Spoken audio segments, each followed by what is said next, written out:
You're listening to Radio Free Asia. The following program is in Khmer.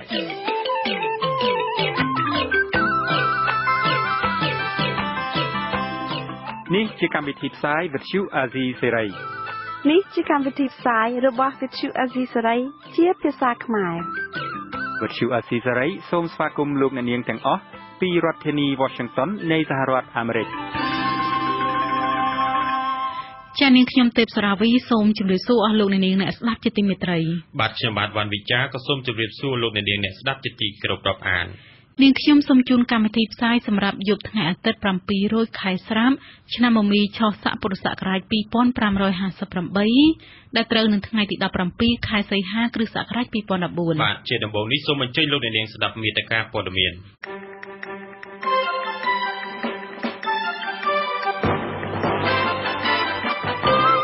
សកម្មជននិងយុវជនបពប្រឆាំងត្រូវបានតុលាការកោះហៅជាបន្តបន្ទាប់ក្រុមប្រឹក្សាធម្មនុញ្ញសម្រេចថាការធ្វើវិសោធនកម្មមាត្រា 6 នៃបទបញ្ជាផ្ទៃក្នុងសភាស្របតាមរដ្ឋធម្មនុញ្ញសង្គមស៊ីវិលស្នើធ្វើវិសោធនកម្មច្បាប់ទាក់ទងនឹងការកំណត់អាណត្តិនាយករដ្ឋមន្ត្រី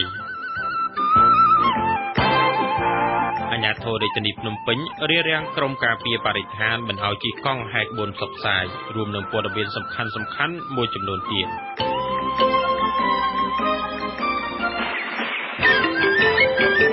ជាបន្តទៅទៀតនេះខ្ញុំបាទវ៉ាន់វិចាសូមជូនព័ត៌មានទាំងនេះពិស្ដាលោកនាងជាទីមេត្រីចៅក្រមស៊ើបសួរសាលាដំបងរាជធានីភ្នំពេញលោកកែវមនី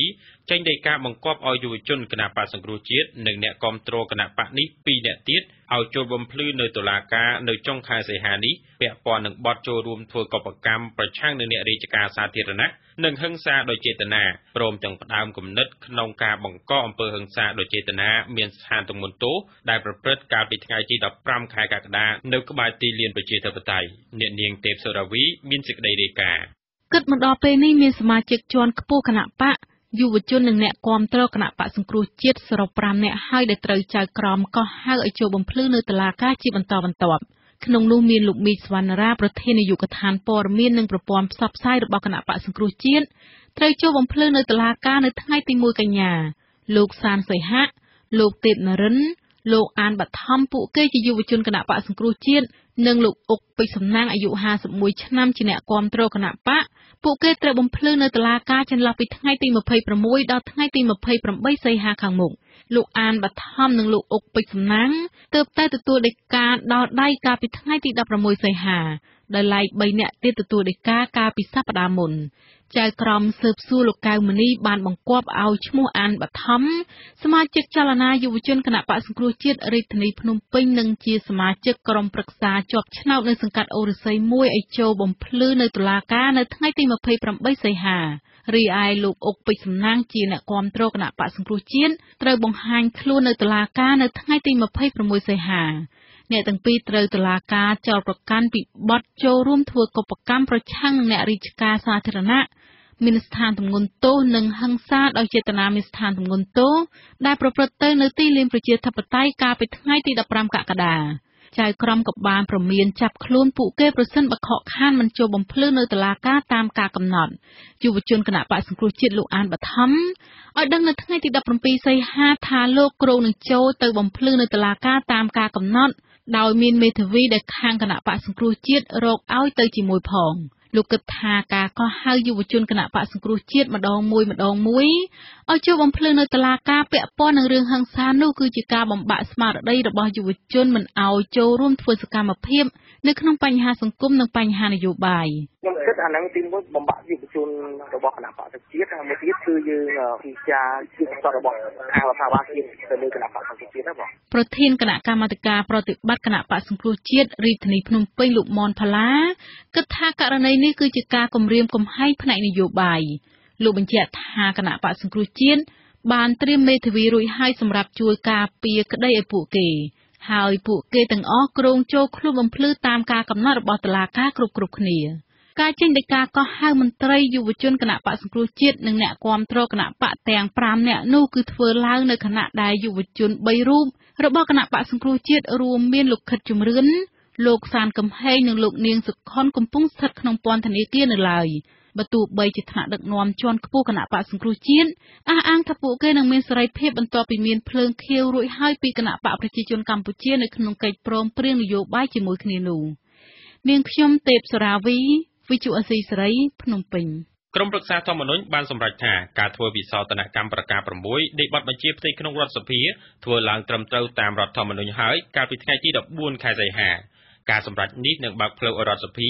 អាចរុះរើក្បាលម៉ាស៊ីនរដ្ឋសភាជាថ្មីតាមកិច្ចព្រមព្រៀងរបស់គណៈបកទាំងពីរកាលពីថ្ងៃទី22ខែកក្កដាទោះជាបែបណាក្តីរដ្ឋសភាមិនទាន់ជូនដំណឹងពីសម័យប្រជុំវិសាមញ្ញលើប្រធានបទស្ដីពីការរៀបចំរចនាសម្ព័ន្ធដឹកនាំរដ្ឋសភានោះទេអនុប្រធានគណៈបកសង្គ្រោះជាតិលោកកឹមសុខាបញ្ជាក់ថាលោកមិនទាន់ទទួលដំណឹងពីសម័យប្រជុំរបស់រដ្ឋសភានៅឡើយប៉ុន្តែក្រុមចរចាគណៈបកទាំងពីរនឹងពិភាក្សាគ្នាអំពីការកំណែទម្រង់ឬក៏ការធ្វើវិសោធនកម្មច្បាប់បោះឆ្នោតនៅថ្ងៃទី18ខែសីហាខាងមុខចាំមើល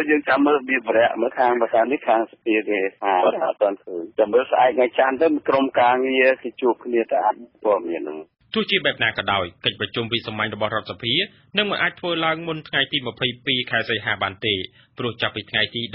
ដល់ថ្ងៃទី22ខែសីហាប្រធានរដ្ឋសភាលោកហេងសំរិននឹងទៅទស្សនកិច្ចនៅប្រទេសវៀតណាមលោកហេងសំរិននឹងពិភាក្សាជាមួយលេខាបកកុម្មុយនីសវៀតណាមប្រធានាធិបតីនាយករដ្ឋមន្ត្រីនិងប្រធានរដ្ឋសភាវៀតណាមលោកហេងសំរិនក៏នឹងទៅដើរកម្សាន្តស្វែងយល់ពីទីប្រវត្តិសាស្ត្រវៀតណាមនៅទីក្រុងហាណូយទៀតផងក្រុមការងារចរចារបស់គណៈបកទាំងពីរនឹងជជែកគ្នាលម្អិតពីការធ្វើវិសោធនកម្មច្បាប់បោះឆ្នោតនៅថ្ងៃទី18ខែសីហានៅវិមានរដ្ឋសភាក្រុងលើកយកចំណុចមួយចំនួនមកពិភាក្សារួមមានការរៀបចំសមាជិកមន្ត្រីគណៈកម្មាធិការជាតិរៀបចំការបោះឆ្នោតនៅថ្នាក់ក្រោមជាតិយន្តការត្រួតពិនិត្យនិងដោះស្រាយពាក្យបណ្ដឹងក្នុងអំឡុងពេលបោះឆ្នោតការចុះឈ្មោះបោះឆ្នោតនិងរៀបចំបញ្ជីឈ្មោះបោះឆ្នោតថ្មីនិងប្រធានបទដែលត្រូវលើកយកទៅដាក់នៅក្នុងអង្គសិក្ខាសាលាដើម្បីស្នើសុំយោបល់ពីភាគីពាក់ព័ន្ធអស់លោកនាងកញ្ញាជាទីមេត្រីក្រុមអង្គការសង្គមស៊ីវិលប្រមាណ10ដែលធ្វើការងារពាក់ព័ន្ធផ្នែកបោះឆ្នោតសិទ្ធិមនុស្សច្បាប់យុវជន gender ជាដើមមានគម្រោងរៀបចំកិច្ចពិភាក្សាតុកមូលនៅថ្ងៃទី19ខែសីហាខាងមុខស្ដីពីការកំណត់អាណត្តិនាយករដ្ឋមន្ត្រីនៅកម្ពុជាក្រុមអង្គការសង្គមស៊ីវិលមានបំណងស្នើឲ្យរដ្ឋសភាធ្វើវិសោធនកម្មរដ្ឋធម្មនុញ្ញមាត្រាទី119ថ្មីដោយបន្ថែមវគ្គខណ្ឌមួយចំនួនដែលចែងអំពីវីរៈជនមួយរូបជាបេក្ខជននាយករដ្ឋមន្ត្រីមិនត្រូវជាបេក្ខជនដែលធ្លាប់កាន់តំណែងជានាយករដ្ឋមន្ត្រីចំនួន2អាណត្តិឬ10ឆ្នាំកន្លងមកហើយនោះទេប្រធានផ្នែកអង្គការនៃសមាគមអាត60លោកនីចរិយាដែលនឹងធ្វើជាវាគ្មិនម្នាក់ក្នុងកិច្ចពិភាក្សាតុកមូលនោះមានប្រសាសន៍ថាកម្ពុជានឹងបើកទំព័រប្រវត្តិសាស្ត្រថ្មីមួយជាពិសេសគឺបន្ទាប់ពីមានការព្រមព្រៀងរវាងគណៈបកទាំងពីរនៅលើការធ្វើវិសោធនកម្មរដ្ឋធម្មនុញ្ញលោកបន្តថាស្របពេលដែលមានការធ្វើវិសោធនកម្មរដ្ឋធម្មនុញ្ញនេះសង្គមស៊ីវិលចង់ឲ្យរដ្ឋសភាធ្វើវិសោធនកម្មកំណត់នាយករដ្ឋមន្ត្រីឲ្យហើយតែម្ដងទៅព្រោះថាការកំណត់អាណត្តិនាយករដ្ឋមន្ត្រីឲ្យបានច្បាស់លាស់នេះជារឿងមួយសំខាន់សម្រាប់ប្រទេសជាតិផលប្រយោជន៍ក្នុងការកំណត់អាណត្តិនាយករដ្ឋមន្ត្រីធ្វើឲ្យបុគ្គលម្នាក់ដែលជាអិសរាជជនទៅតំណែងយកតំណែងជានាយករដ្ឋមន្ត្រីហ្នឹងមិនមានលទ្ធភាពក្នុងការកសាងខ្លួនឲ្យមានភាពរឹងមាំជាលក្ខណៈបុគ្គលជាលក្ខណៈគ្រួសារនិយាយរួមទៅគឺថាដោយសារតែការកំណត់អាណត្តិនាយករដ្ឋមន្ត្រីតែ2អាណត្តិអញ្ចឹងមនុស្សម្នាក់អាចមានលទ្ធភាព10ឆ្នាំឬក៏ជាប់តែ2ដងគឺថាយើងអស់អញ្ចឹងមិនមានការពង្រឹងកម្លាំងនយោបាយឬក៏ពង្រឹងអំណាចក្នុងលក្ខណៈជាគ្រួសារឬក៏បព្វជិបាទអង្គការសង្គមស៊ីវិលនឹងយកខ្លឹមសារនៃញត្តិនេះដើម្បីដាក់ជូនតំណាងរាស្ត្រគណៈបកជាប់ឆ្នោតទាំងពីរធ្វើការពិចារណាលើការធ្វើវិសោធនកម្មច្បាប់ទាក់ទងនឹងអាណត្តិនាយករដ្ឋមន្ត្រីនេះគណៈបក្សសង្គ្រោះជាតិធ្លាប់លើកឡើងថាពួកគេចង់ឲ្យប្រទេសកម្ពុជាកំណត់អាណត្តិនាយករដ្ឋមន្ត្រីត្រឹមតែ2អាណត្តិប៉ុណ្ណោះប៉ុន្តែលោកនាយករដ្ឋមន្ត្រីហ៊ុនសែនដែលកាន់អំណាចជាង30ឆ្នាំមកហើយនោះថ្លែងថាលោកនឹងបន្តធ្វើនាយករដ្ឋមន្ត្រីជាថ្មីទៀតបើសិនជាប្រជាពលរដ្ឋនៅតែបោះឆ្នោតគាំទ្រឲ្យលោកកាន់អំណាច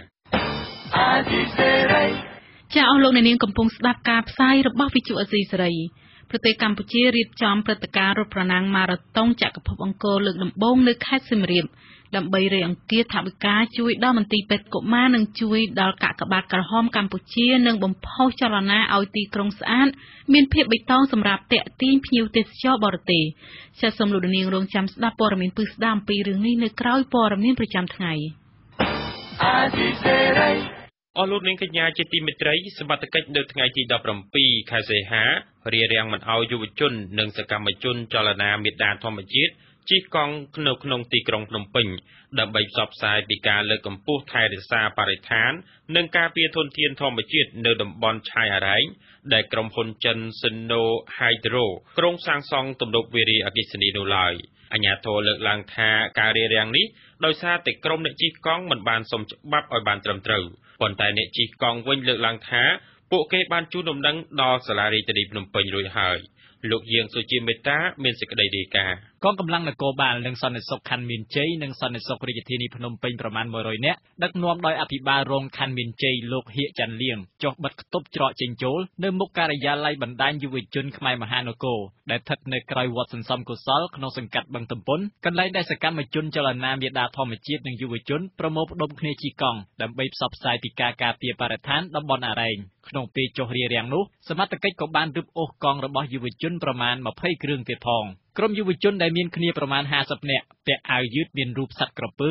និងមានសរសេរអក្សរការពារតំបន់អរ៉ែងខ្លះពាក់មួកស្លឹកត្នោតមានបិទរូបសញ្ញាចលនាមេដាធម្មជាតិដែលសរសេរថាខ្ញុំជាសកម្មជនព្រៃឈើហើយខ្លះទៀតតុបតែងដោយពាក់អាវធ្វើជារូបសត្វស្វាព្រៃសត្វខ្លានិងសត្វក្រពើជាដើមចំណែកកង់របស់ពួកគេវិញមានដោតទង់ចលនាមេដាធម្មជាតិត្រៀមរួចជាស្រេចដើម្បីចេញដំណើរប៉ុន្តែការតុបតែងរៀបចំគួរឲ្យចាប់អារម្មណ៍នេះមិនអាចធ្វើឲ្យមហាជនបានឃើញទូទៅឡើយក្នុងពេលដែលសមត្ថកិច្ចបិទគប់នោះយុវជននាំគ្នាជិះកណ្ដឹងធ្វើជាសញ្ញាសុំផ្លូវស្រែកឲ្យសមត្ថកិច្ចបើកផ្លូវព្រមទាំងសូត្រមាត្រាច្បាប់ក្នុងរដ្ឋធម្មនុញ្ញនិងច្បាប់ស្តីពីការធ្វើបាតកម្មដោយសន្តិវិធីឲ្យសមត្ថកិច្ចស្ដាប់ទៀតផងទោះជាយ៉ាងណាពួកគេបានត្រឹមតែអានច្បាប់និងបានត្រឹមតែស្រែកប៉ុណ្ណោះក្រោយពីប្រជុំមុខដាក់គ្នាប្រហែល1ម៉ោងនិងដោយមើលឃើញថាมันអាចទៅមុខរួចក្រុមយុវជនក៏សម្រេចចិត្តបោះបង់សកម្មភាពជិះកង់នេះហើយនាំគ្នារំសាយតែម្ដងប្រធានចលនាមេដាធម្មជាតិលោក Alejandro Gonzalez Davidson ដែលមានដើមកំណើតនៅទីក្រុង Barcelona ប្រទេសអេស្ប៉ាញ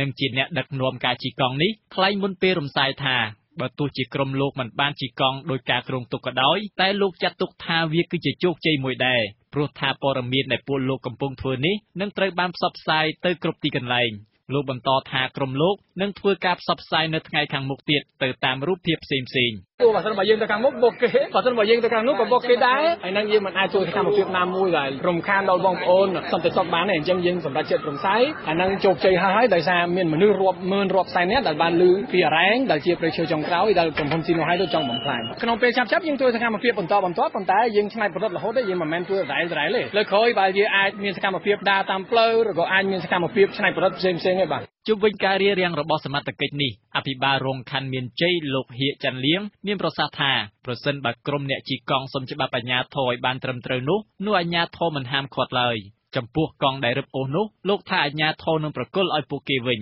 ខ្ញុំជឿថាបើសិនជាគាត់ធ្វើមកដើម្បីផលប្រយោជន៍ការពារធនធានធម្មជាតិរបស់ព្រះរាជាណាចក្រកម្ពុជាស្នើសុំឲ្យគាត់សុំច្បាប់ពីសាលារាជធានីភ្នំពេញខ្ញុំជឿថាសាលារាជធានីភ្នំពេញនឹងអនុញ្ញាតជូនគាត់បាទហើយពេលដែលគាត់ស្នើនឹងសុំឲ្យបញ្ជាក់ពីកម្មវត្ថុឲ្យច្បាស់លាស់ហើយនឹងតម្រាយផ្លូវឲ្យច្បាស់លាស់ដើម្បីខាងអាជ្ញាធរយើងសហការជួយតម្រាយផ្លូវជូនគាត់បាទសុំឲ្យមានលិខិតអនុញ្ញាតពីសាលារាជធានីភ្នំពេញជាមុនយ៉ាងណាក៏ដោយលោក Alejandro មានប្រសាសន៍ថាក្រុមលោកបានជូនដំណឹងទៅសាលារាជធានីភ្នំពេញរួចហើយពីការជិះកង់នេះព្រោះលោកថានៅក្នុងច្បាប់ធ្វើបាតកម្មដោយសន្តិវិធីមិនតម្រូវឲ្យសុំច្បាប់នោះទេម្យ៉ាងលោកថាសកម្មភាពនេះវាមិនមែនជារឿងនយោបាយនោះទេគ្រាន់តែជារឿងការការពារបរិស្ថានធនធានធម្មជាតិប៉ុណ្ណោះចំណែកប្រធានកម្មវិធីការងារនៃមជ្ឈមណ្ឌលអប់រំច្បាប់សម្រាប់សហគមន៍លោកមឿនដុល្លារដែលចូលរួមអង្កេតមើលសកម្មភាពជិះកង់ដែរនោះក៏សម្គាល់ថាអាជ្ញាធរមិនគួររារាំងសកម្មភាពស្រឡាញ់បរិស្ថានរបស់យុវជនឡើយព្រោះថាសកម្មភាពជិះកង់របស់ពួកគេនេះមិនធ្វើឲ្យប៉ះពាល់ដល់សណ្ដាប់ធ្នាប់សាធារណៈនោះទេនៅប្រទេសមួយចំនួនជាពិសេសដូចនៅប្រទេសឥណ្ឌូនេស៊ីនៅក្នុងតំបន់អាស៊ានដូចគ្នាផងគេកំណត់យកថ្ងៃមួយហ្មងជាថ្ងៃ biking ជាថ្ងៃដែលលើកទឹកចិត្តឲ្យប្រជាពលរដ្ឋហ្នឹងជិះកង់អញ្ចឹងរឿងពីរដែលសំខាន់គឺរឿងមួយរឿងបរិស្ថានវាជាអាយុជីវិតរបស់យើងទាំងអស់គ្នាធនធានធម្មជាតិជាអាយុជីវិតរបស់យើងទាំងអស់គ្នាអស់លោកឥឡូវនេះគាត់នៅក្នុងតំណែងធំហ្នឹងអាចថាមិនទាន់មានព្រួយបារម្ភខ្លាំងរឿងផលប៉ះពាល់លើគាត់ក៏ប៉ុន្តែកូនចៅរបស់គាត់ជំនាន់ក្រោយៗទៅគាត់នឹងបាត់បង់នៅធនធានធម្មជាតិដែលសំខាន់ ក្រុមហ៊ុនចិន Sino Hydro មានគម្រោងសាងសង់ទំនប់វារីអគ្គិសនីស្ទឹងឆៃអារ៉ែងដែលត្រូវចោទប្រកាន់ថាធ្វើឲ្យប៉ះពាល់ដល់ធនធានធម្មជាតិនិងសត្វកម្រជាច្រើននិងធ្វើឲ្យប៉ះពាល់ដល់ព្រៃឈើព្រៃអារក្សដីស្រែចម្ការនិងផ្ទះសម្បែងជាច្រើនពិសេសគឺប៉ះពាល់ដល់ការរស់នៅរបស់ប្រជាជនជាតិដើមជោងតែម្ដងខ្ញុំយាសុជាមេតាវិទ្យុអាស៊ីសេរីភ្នំពេញបាទលោកនាងជាទីមេត្រីក្រុមហ៊ុនទំនប់វារីអគ្គិសនីនៃប្រទេសវៀតណាមបានជូនដំណឹងស្ដីពីការបើកបង្ហូរទឹកទំនប់វារីអគ្គិសនីចំនួន2គឺទំនប់សេសាន4និងសេសាន 4A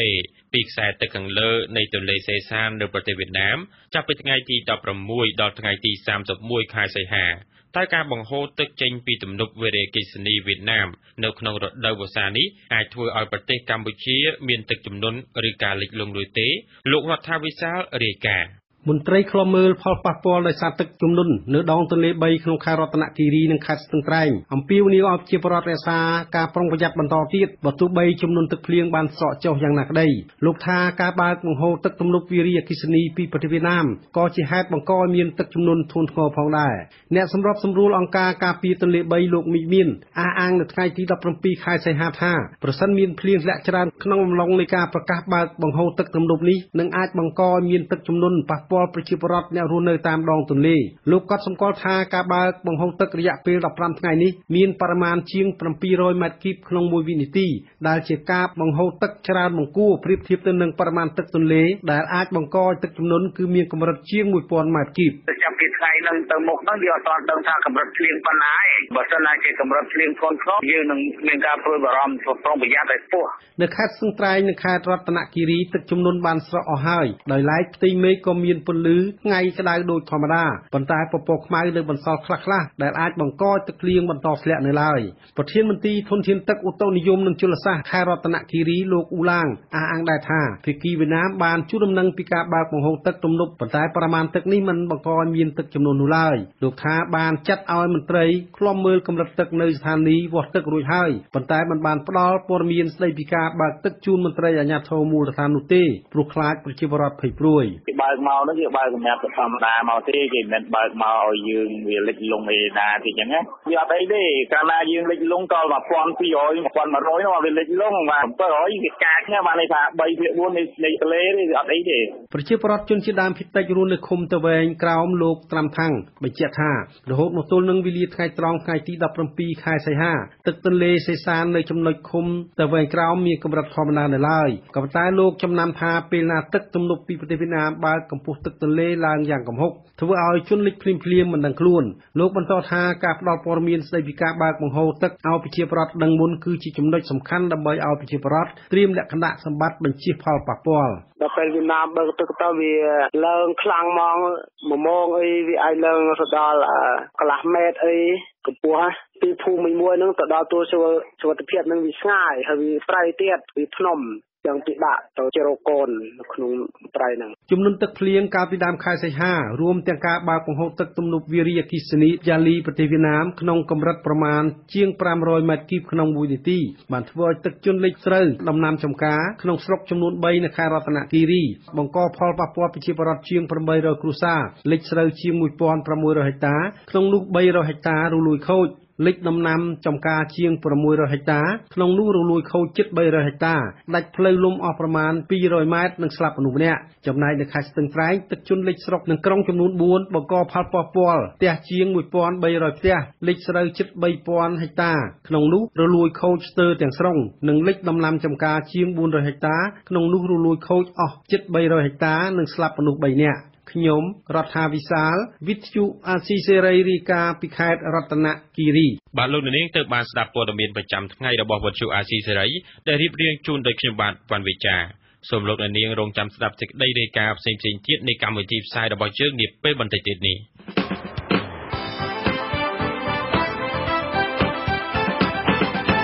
ចាអស់លោកអ្នកនាងកញ្ញាប្រិយមិត្តអ្នកស្ដាប់ជាទីមេត្រីនៅក្នុងការផ្សាយជាបន្តទៅទៀតនេះលោកអ្នកនាងនឹងបានស្ដាប់សេចក្តីរាយការណ៍និងបទសម្ភាសន៍ស្ដីអំពីកម្ពុជារៀបចំព្រឹត្តិការណ៍រត់ប្រណាំងម៉ារ៉ាតុងចក្រភពអង្គរលើកដំបូងនៅខេត្តសៀមរាប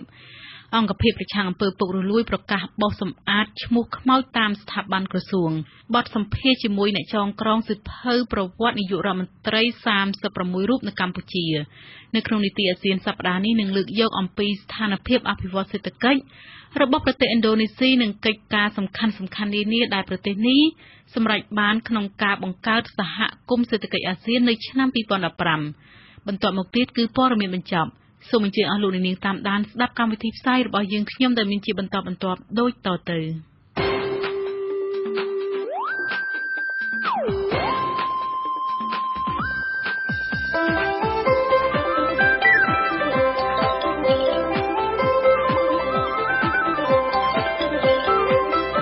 សេចក្តីរាយការណ៍ពិស្ដា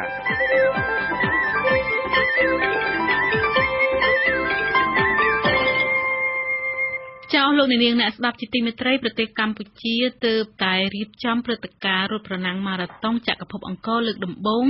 នៅក្នុងរយៈពេលជាង20ឆ្នាំបន្ទាប់ពីប្រទេសនេះបញ្ចប់ជម្លោះខ្មែរ4ភាគីហើយបោះឆ្នោតបង្កើតរដ្ឋាភិបាលចម្រុះមកព្រឹត្តិការណ៍កីឡារត់ប្រណាំងម៉ារ៉ាតុងនេះគឺមានគោលបំណងច្រើនយ៉ាងដូចជារៃអង្គាសថវិកាជួយដល់មន្ទីរពេទ្យកុមារនិងជួយដល់កាកបាទក្រហមកម្ពុជា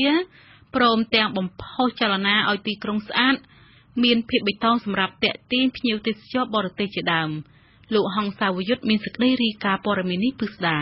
ពលរដ្ឋកម្ពុជារួមនឹងជនបរទេសមកពី42ប្រទេសប្រមាណជិត 3000 នាក់បានចូលរួមរត់ប្រណាំងម៉ារ៉ាតុងចម្ងាយ42គីឡូម៉ែត្រនៅជុំវិញបរិវេណប្រាសាទអង្គរនៃខេត្តសៀមរាបកាលពីព្រឹកថ្ងៃអាទិត្យទី17ខែសីហាចាប់តាំងពីម៉ោង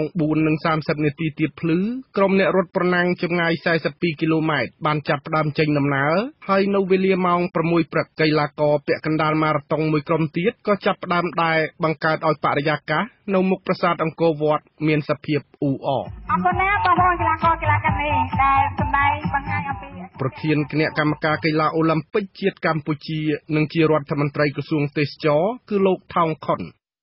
លោកមានប្រសាសន៍នៅក្នុងព្រឹត្តិការណ៍រត់ប្រណាំងម៉ារ៉ាតុងចក្រភពអង្គរនោះថាគណៈកម្មការអូឡ িম্প ិកជាតិបានសហការជាមួយក្រសួងអប់រំយុវជននិងកីឡាសហព័ន្ធអត្តពលកម្មជាតិរួមនឹងអាជ្ញាធរអប្សរាអាជ្ញាធរខេត្តសៀមរាបរៀបចំព្រឹត្តិការណ៍រត់ប្រណាំងម៉ារ៉ាតុងចក្រភពអង្គរលើកទី1លោកថោងខុនបញ្ជាក់ថាព្រឹត្តិការណ៍កីឡារត់ប្រណាំងម៉ារ៉ាតុងលើកដំបូងនេះគឺក្នុងគោលបំណងរៃអង្គាសថវិកាយកទៅជួយមន្ទីរពេទ្យកុមារអង្គរក្នុងខេត្តសៀមរាបមន្ទីរពេទ្យគុណធបុប្ផានិងកាកបាទក្រហមកម្ពុជាការរត់ប្រណាំងម៉ារ៉ាតុងនេះក៏មានបំណងបំផុសចលនាទីក្រុងស្អាតឲ្យមានភាពបៃតងដើម្បីទាក់ទាញទេសចរបរទេសដែរគួរចាប់អារម្មណ៍គឺអន្តរជាតិមានមក42ប្រទេសបាទហើយមានអ្នករត់ដល់ទៅជាង 1000 នាក់មិនមែនធម្មតាទេនេះក៏សម្ដែងឲ្យឃើញថាគេបានយល់ច្បាស់អំពីកម្ពុជាដែលជាគោលដៅទេសចរមួយដ៏ល្អពិសេសនៅតំបន់អង្គរនេះជាស្រុកទីមួយដែលមានស្ថិរភាពសន្តិភាពដ៏ល្អហើយដែលគេចូលចិត្តមកទស្សនាដោយដែលទស្សនាវដ្តីរបស់អាមេរិក Travel and Leisure បានផ្សាយហ្នឹងតំបន់សៀមរាបអង្គរនេះជាគោលដៅទេសចរទី4លំដាប់ពិភពលោកក្នុងការតាក់ទាញទេសចរហើយលំដាប់ទី2នៅក្នុងអាស៊ីក្រោមកម្ដៅថ្ងៃក្ដៅហែងដែលពិបាកទ្រាំបើទោះបីជាអ្នករត់ប្រណាំងម្នាក់បែកញើសជោកខ្លួនព្រមទាំងហេវហត់ក៏ដោយក៏ពួកគេនៅតែបញ្ចេញទឹកមុខញញឹមហាក់ដូចជាបង្ហាញនៅភាពពេញចិត្តចំពោះការរត់ប្រណាំងម៉ារ៉ាតុងចក្រភពអង្គរលើកដំបូងនេះក្រុមអ្នករៀបចំកម្មវិធីនិងអ្នកដែលឈរអមសងខាងផ្លូវបានជួយទះដៃអបអរដើម្បីផ្ដល់កម្លាំងទឹកចិត្តចំពោះកីឡាករចម្រុះជាតិសាសន៍ដែលកំពុងរត់ប្រណាំងបន្តបន្ទាប់គ្នានោះអរគុណចាំបដាទីរបស់កីឡាករកីឡាការិនីក្រុមអ្នករត់ប្រណាំងជាច្រើនទាំងជនជាតិខ្មែរនិងបរទេសសុទ្ធតែបង្ហាញអារម្មណ៍ថាពួកគេពេញចិត្តជាមួយកីឡាម៉ារ៉ាតុងហើយគេចង់ឲ្យព្រឹត្តិការណ៍ដូចនេះកើតមានជារៀងរាល់ឆ្នាំលោកវិជ្ជបណ្ឌិតហេងផេងអានដែលបម្រើការនៅសន្តាគារសុខាគឺជាជនជាតិខ្មែរមួយរូបដែលចូលរួមរត់ប្រណាំងចម្ងាយ10គីឡូម៉ែត្រមានប្រសាសន៍ថានេះជាលើកដំបូងដែលរូបលោកចូលរួមរត់ប្រណាំងនៅអង្គរវត្តលោកហេងផេងអានមានប្រសាសន៍ទៀតថាការរត់ប្រណាំងនេះបានធ្វើឲ្យលោកមានសុខភាពល្អផង ព្រមទាំងបង្កើតបានទំនាក់ទំនងល្អជាមួយជនបរទេសជាច្រើនអ្នកផងសប្បាយធ្វើឲ្យខ្លួនយើងដូចថាវាស្រស់ស្រាយវាហត់មែនប៉ុន្តែក្រោយពីនេះទៅដូចយើងមានកម្លាំងជាការរត់អន្តរជាតិអញ្ចឹងយើងបានទំនាក់ទំនងផលច្រើនកីឡាវាធ្វើឲ្យមនុស្សយើងមានសុខភាពល្អមនុស្សយើងកាលណាលេងកីឡាច្រើនវាធ្វើឲ្យកាត់បន្ថយការខឹងគ្នាកាលណាមនុស្សអត់ធ្វើលេងកីឡាមានសារជាតិពុលច្រើននៅក្នុងខ្លួនក្នុងខួរក្បាលអញ្ចឹងមនុស្សយើងឆាប់ទទួលអារម្មណ៍ stress ដល់ពេលយើងកីឡាទៅយើងបញ្ចេញអា stress យើងចេញអញ្ចឹងកំហឹងខឹងមុំក៏យើងអធិស្ឋានគ្នាបានដែរចំណែកកញ្ញា Stefan Skinner ជាជនជាតិអូស្ត្រាលីម្នាក់ក្នុងចំណោមជនបរទេសជាច្រើនទៀតដែលចូលរួមរត់ប្រណាំងម៉ារ៉ាតុងហើយទទួលបានមេដាយលើកទឹកចិត្តផងមានប្រសាសន៍ថា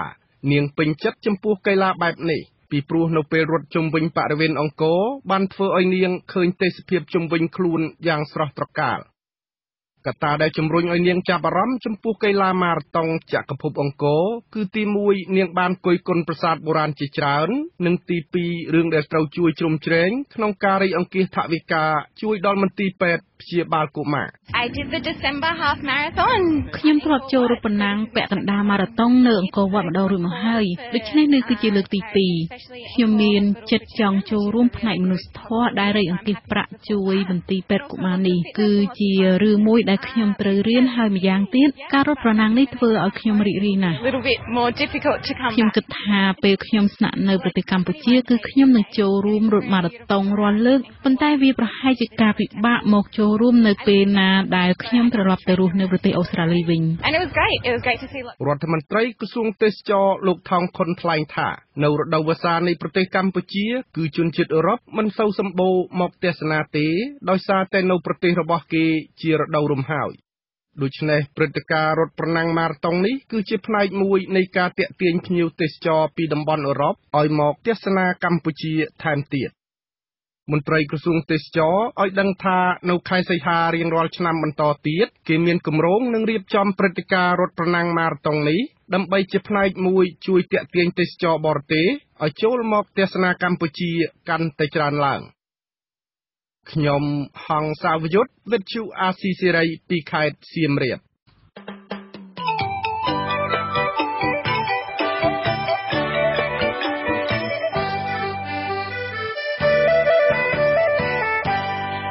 លោកនាងអ្នកស្ដាប់ជាទីមេត្រីមន្ត្រីសង្គមស៊ីវិលនិងពលរដ្ឋស្នើឲ្យប្រធានអង្គភិបប្រឆាំងអំពើពុករលួយចាត់ការឲ្យមានប្រសិទ្ធភាពនិងមិនរើសមុខចំពោះមន្ត្រីពុករលួយក្នុងករណីទាញប្រយោជន៍ពីឈ្មោះមន្ត្រីខ្មោចការស្នើនេះបន្ទាប់ពីប្រធានអង្គភិបប្រឆាំងអំពើពុករលួយបានប្រកាសទុកពេលឲ្យមន្ត្រីពុករលួយ3ខែដើម្បីសម្អាតឈ្មោះខ្មោចចេញពីបញ្ជីមុននឹងអង្គភិបប្រឆាំងអំពើពុករលួយចុះចាប់ខ្លួនមន្ត្រីពុករលួយក្នុងសំណុំរឿងនេះលោកវ៉ាន់វិចាមានសេចក្តីរាយការណ៍ជំហររបស់អង្គភាពប្រឆាំងអំពើពុករលួយដែលបញ្ជាក់អំពីគម្រោងការចាត់វិធានការចំពោះអ្នកដែលស៊ីប្រាក់ខែមន្ត្រីខ្មោចឬអ្នកដែលបើកប្រាក់ខែរដ្ឋហើយមិនចូលធ្វើការនោះបានទទួលការចាប់អារម្មណ៍ច្រើនគួរសមពីសាធារណជនកាសែតវិទ្យុទូរទស្សន៍អ្នកលេង Facebook បានផ្សព្វផ្សាយប្រងព្រាតពីបញ្ហានេះអ្នកខ្លះបញ្ចេញយោបល់រិះគន់អ្នកខ្លះទៀតសំណូមពរអ្នកខ្លះទៀតសរសេរសារឌឺដងចំពោះការបដិញ្ញាចិត្តរបស់មេដឹកនាំអង្គភាពប្រឆាំងអំពើពុករលួយក្នុងផ្នែកបញ្ចេញមតិនៅលើគេហទំព័រវត្ថុអាស៊ីសេរីមនុស្ស20នាក់បញ្ចេញទស្សនៈលើព័ត៌មានដែលនិយាយថាអង្គភាពប្រឆាំងអំពើពុករលួយនឹងចាត់វិធានការលើឈ្មោះខ្មោចទាំងអស់ក្នុងស្ថាប័នរដ្ឋអ្នកអានណាមឹកម្នាក់សរសេរថាទោះបីលោកហ៊ុនសែនខំធ្វើល្អយ៉ាងណាក៏ដោយក៏មន្ត្រីពុករលួយរបស់ខ្លួនទាញទម្លាក់ទឹកដែរអ្នកអានម្នាក់មកពីភ្នំពេញសរសេរថាស្លាប់យូរណាស់ហើយគ្រាន់តែចាត់វិធានការទេឬអត់ដឹងថាស្ថាប័នរដ្ឋវាពុករលួយដល់កទៅហើយឬបើនិយាយពីឆ្អែតវិញវាដល់ហល់ទៅហើយបើនិយាយឲ្យច្បាស់តែម្ដងគឺស្ថាប័នគណៈបកប្រជាជននេះតែម្ដងគឺពុករលួយដល់កម្រិតហើយអ្នកអានអាណាមឹកម្នាក់ទៀតលើកឡើងថាមិនត្រឹមតែចាប់ឈ្មោះមន្ត្រីខ្មោចទេគឺត្រូវរកឲ្យឃើញឈ្មោះមួយធ្វើការច្រើនកន្លែងឬឯកជនផងធ្វើការរដ្ឋផងខ្លួនធ្វើការជាក្រុមហ៊ុនឬអង្គការបើកលុយរដ្ឋផងបើកលុយក្រុមហ៊ុនឬអង្គការផងមួយខែបាត់លុយរដ្ឋមិនតិចទេអ្នកទស្សនាម្នាក់ទៀតសរសេរបែបម្យ៉ាងថាលោកពូនេះខ្លាចជាគ្រូចាប់ខ្មោចពីពេលណាមកមិនក៏ខ្ញុំមិនដឹងគ្រាន់តែចាប់មនុស្សពុករលួយឲ្យអស់ពីគ្រប់ស្ថាប័ននោះខ្មោចក៏បាត់អត់ទៅដែរទោះជាបែបណាក្តីក៏មានពលរដ្ឋខ្លះសរសេរលើកទឹកចិត្តអង្គភាពប្រឆាំងអំពើពុករលួយដែរពលរដ្ឋមកពីភ្នំពេញឈ្មោះលោកជួនប៊ុនឡាបញ្ចេញទស្សនៈថា លោកគិតថាបើអង្គភាពប្រឆាំងអំពើពុករលួយអាចធ្វើកិច្ចការមួយនេះបានពិតមែននោះវាជាការសម្រេចនៅការកាត់បន្ថយអំពើពុករលួយក្នុងសង្គមខ្មែរបានមួយចំនួនធំលោកបញ្ជាក់ថាអង្គភាពនេះគួរប្រកាសឲ្យមានការចូលរួមទាំងអង្គការសង្គមស៊ីវិលអ្នកស្ម័គ្រចិត្តមួយចំនួនទៀតដូចជាពេលប្រឡងបាត់ឌុបគឺពិតជាប្រសើរនិងអាចជួយសម្រួលនៅភាពលំអៀងដែលកើតមានឡើងនៅពេលធ្វើទាក់ទងនឹងបញ្ហានេះនាយកប្រតិបត្តិអង្គការដំឡាភិបកម្ពុជាលោកព្រាបកុលមានប្រសាសន៍ថាបើសិនជាអង្គភាពប្រឆាំងអំពើពុករលួយមានឆន្ទៈបោសសម្អាតមន្ត្រីខ្មោចពិតមែននោះវាមិនមែនជាបញ្ហាលំបាកទេលោកបន្តថាការងារដំបូងបំផុតអង្គភាពជំនាញនេះត្រូវពិនិត្យលើស្ថាប័នណាមួយដែលមានចំនួនបុគ្គលិកច្រើនជាងគេហើយអាចធ្វើពីមួយដំណាក់កាលទៅមួយដំណាក់កាលលោកបញ្ជាក់ថាការរក្សាទុកឈ្មោះមន្ត្រីខ្មោចដែលមិនបានធ្វើការគឺជាការប្រព្រឹត្តអំពើពុករលួយដោយនេះអង្គភាពប្រឆាំងអំពើពុករលួយមិនត្រូវលើកលែងចំពោះករណីណាមួយនោះទេប្រាក់បើកទៅលើមន្ត្រីដែលមានតែឈ្មោះហ្នឹងគឺប្រធានស្ថាប័នហើយនឹងអ្នកខុបខិតប្រមាណអ្នកដែលមានជាកិច្ចក្នុងការត្រួតពិនិត្យបញ្ជីឈ្មោះឬក៏អ្នកបើកប្រាក់បៀវត្សឲ្យមន្ត្រីនេះគឺខុបខិតគ្នាចែកប្រាក់ហ្នឹងដើម្បីផលចំណេញតខ្លួនមកគាត់ណាទោះជាបែបណាក៏ដោយប្រធានអង្គភាពប្រឆាំងអំពើពុករលួយលោកអមយិនទៀងថ្លែងក្នុងពិធីពិគ្រោះយោបល់រវាងអង្គភាពប្រឆាំងអំពើពុករលួយនិងវិស័យឯកជនកាលពីរសៀលថ្ងៃទី15ខែសីហាថាអង្គភាពនឹងចេញសេចក្តីថ្លែងការណ៍ជម្រាបជូនប្រធានស្ថាប័នរដ្ឋទាំងអស់អំពីគម្រោងការបោសសម្អាតបញ្ជីឈ្មោះមន្ត្រីខ្មោចនេះអង្គភាពទុកពេលឲ្យស្ថាប័នសម័យចំនួន3ខែដើម្បីបោសសម្អាតអំពើពុករលួយដោយខ្លួនឯងលោកបន្ថែមថាអ្នកដែលស៊ីលុយមន្ត្រីខ្មោចឬបើកប្រាក់ខែជំនួសមន្ត្រីដែលមិនបានបំពេញការងារអាចប្រឈមនឹងការជាប់ពន្ធនាគារ2ឆ្នាំបានន័យថាខ្លួនខ្មោចខ្លួននៅទទួលយកប្រាក់ខែដូច្នេះលើកនេះយើងចាប់ខ្មោចម្ដងមានន័យថាបញ្ហាសាមញ្ញទេគឺអ្នកដែលរក្សាក្របខ័ណ្ឌខ្មោចនេះទុកហើយយកលុយរបស់ជាតិយកដាក់កប៉ៅខ្លួនឯងអ្នកនោះត្រូវតែប្រឈមមុខនឹងការកេងយកផលប្រយោជន៍ដ៏ខុសច្បាប់រដ្ឋាភិបាលធ្លាប់បានធ្វើជំរឿនមន្ត្រីរាជការស៊ីវិលចំនួន3ដងរួចមកហើយជំរឿនលើកទី1ធ្វើឡើងនៅឆ្នាំ1995រកឃើញមន្ត្រីខ្មោចជាង 17,000 នាក់ជំរឿនលើកទី2ធ្វើឡើងនៅឆ្នាំ2000និង2001រកឃើញមន្ត្រីខ្មោចជាង 9,000 នាក់ជំរឿនលើកទី3នៅឆ្នាំ2010រកឃើញមន្ត្រីរាជការដែលមិនបានធ្វើការងារហើយបើកប្រាក់ខែចំនួនជាង 2,000 នាក់ប៉ុន្តែអ្នកដែលទទួលបន្ទុកគ្រប់គ្រងនិងបើកប្រាក់ខែរដ្ឋយកទៅចាយរាប់លានដុល្លារក្នុងមួយឆ្នាំនោះមិនត្រូវបានផ្ដន់ទាទោនោះឡើយនៅអាណត្តិទី5នេះលោកនាយករដ្ឋមន្ត្រីហ៊ុនសែនសម្រាប់កែតម្រង់ការបើកប្រាក់ខែមន្ត្រីរាជការពីការបើកតាមមន្ត្រីគណនេយ្យនៅក្នុងស្ថាប័នទៅជាការបើកប្រាក់ខែតាមប្រព័ន្ធធនាគារវិញលោកបញ្ជាក់ថាមន្ត្រីខ្មោច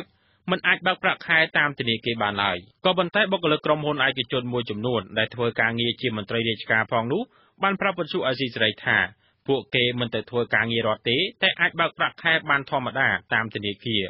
តែនៅពេលដែលបើកប្រាក់ខែរួចពួកគេត្រូវប្រគល់ប្រាក់ខែទាំងនោះឲ្យប្រធានស្ថាប័នតែម្ដងហើយនៅពេលខ្លះត្រូវបង់លុយកាតទូរស័ព្ទថែមឲ្យទៅប្រធានទៀតផងដើម្បីឲ្យគេរក្សាទុកឈ្មោះមន្ត្រីរាជការឲ្យអ្នកស្រាវជ្រាវការអភិវឌ្ឍសង្គមលោកកែមលីលើកឡើងថាមន្ត្រីមិនធ្វើការឲ្យបើកប្រាក់ខែមានច្រើនណាស់ភាគច្រើនជាអ្នកដែលមានខ្សែស្រឡាយជាអ្នកធំអ្នកមានអំណាច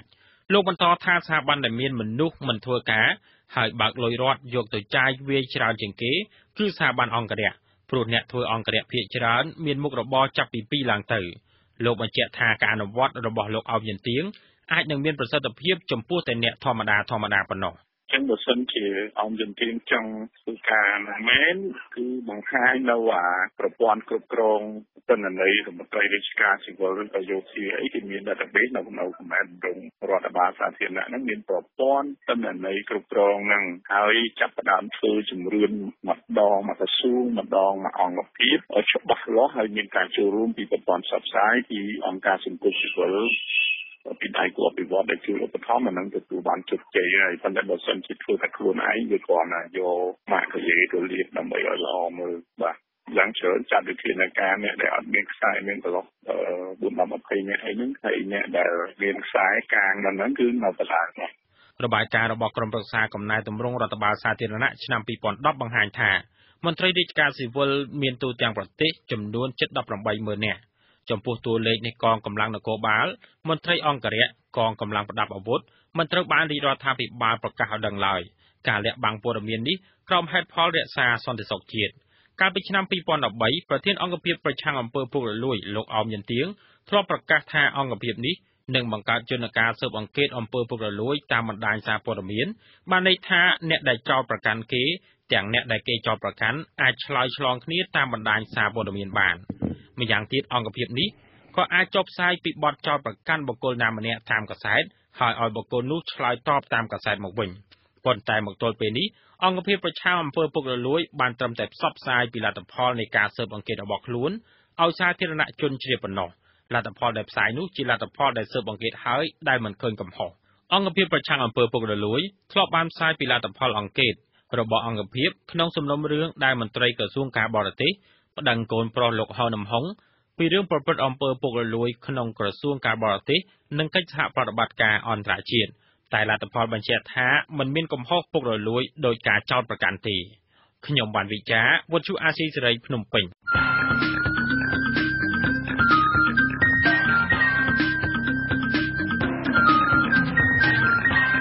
បទសម្ភាសន៍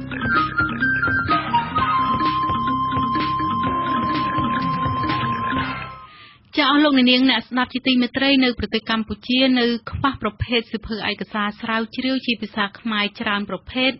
ជាពិសេសសៀវភៅរៀបរាប់ទាក់ទងនឹងរឿងនយោបាយនៅពាក់កណ្ដាលខែសីហានេះនៅតាមតូបលក់សៀវភៅនិងបណ្ណាគារនានានៅរាជធានីភ្នំពេញមានដាក់តាំងលក់សៀវភៅក្រោមចំណងជើងថានាយករដ្ឋមន្ត្រីខ្មែរទាំង36រូបជានរណាសៀវភៅនាយករដ្ឋមន្ត្រីខ្មែរទាំង36រូបជានរណានោះគឺជាការចងក្រងឯកសារនយោបាយមួយមានទាំងរូបភាពនាយករដ្ឋមន្ត្រីខ្មែរទាំងអស់និងមានប្រវត្តិរូបដោយឡែកម្នាក់ៗរបស់នាយករដ្ឋមន្ត្រីខ្មែរទាំងនោះគិតចាប់តាំងពីឆ្នាំ1945មកដល់បច្ចុប្បន្នតាមការរៀបរាប់របស់លោកឆៃសុផលជាអ្នកនិពន្ធនិងចងក្រងឯកសារនោះ